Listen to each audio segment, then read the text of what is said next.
चलिए आज हम अपने पूजा के कमरे की सफाई करते हैं। कल श्रावण शुक्रवार है, तो ये सारे जो एक्स्ट्रा फ़ोटोज़ हैं, अगर उन सबको हम साइड कर लें तो यहाँ पे लक्ष्मी भगवान के फ़ोटो की पूजा करने की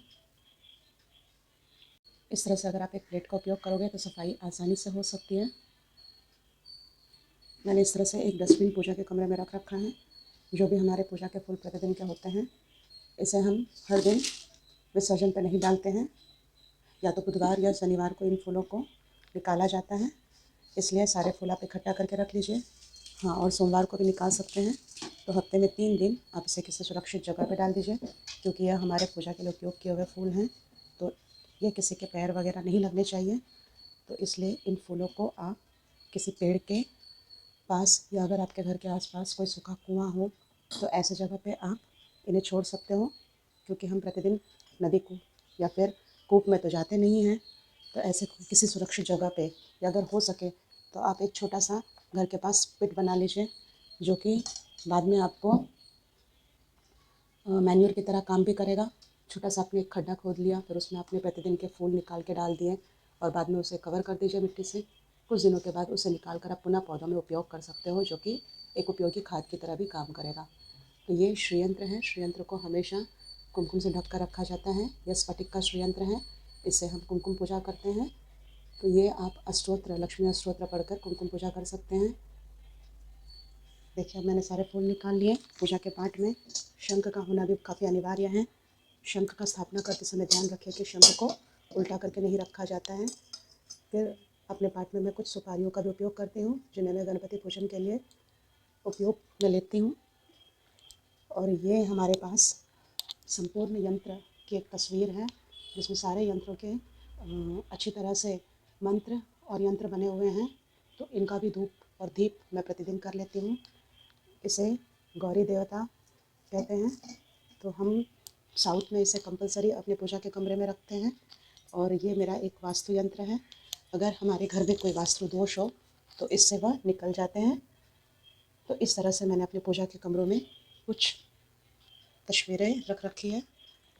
अगर हो सके तो कम से कम तस्वीर रखिए, जिससे कि आपको पूजा के कमरे की सफाई में ज़्यादा समय नहीं लगेगा और अपना समय आप पूजा में व्यतीत कर सकोगे।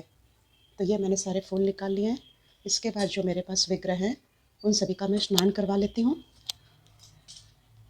देखिए इन फूलों को धोने के लिए इस तरह से मैं कुछ जल ले लेती हूँ। अगर हम सारे विग्रह वगैरह को प्रतिदिन नल के पास ले जाएं या किचन में ले जाएं, फिर उन सब की सफाई करें तो काफ़ी सारा समय चला जाएगा।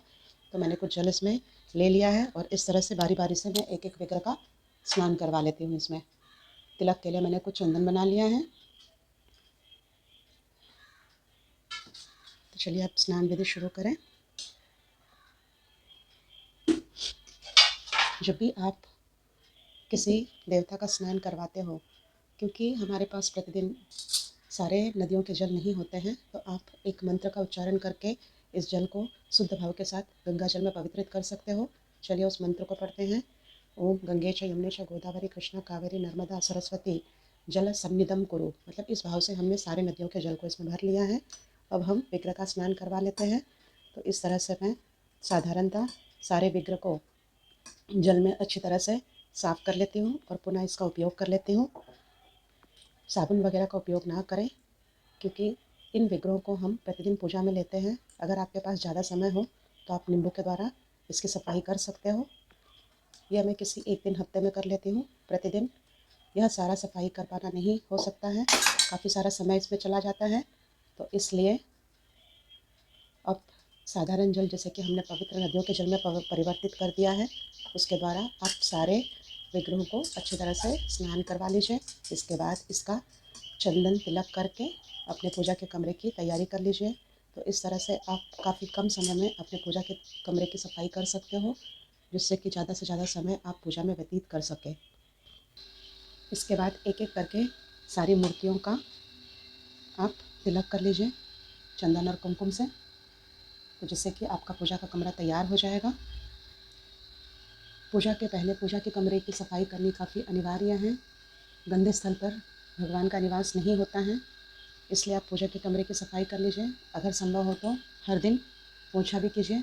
अगर ना हो तो कम से कम झाड़ू अवश्य कर लीजिए। सारे पुराने फूलों को निकाल लेना चाहिए। निकाल कर नए फूलों के साथ पुनः पूजा का प्रारंभ होता है।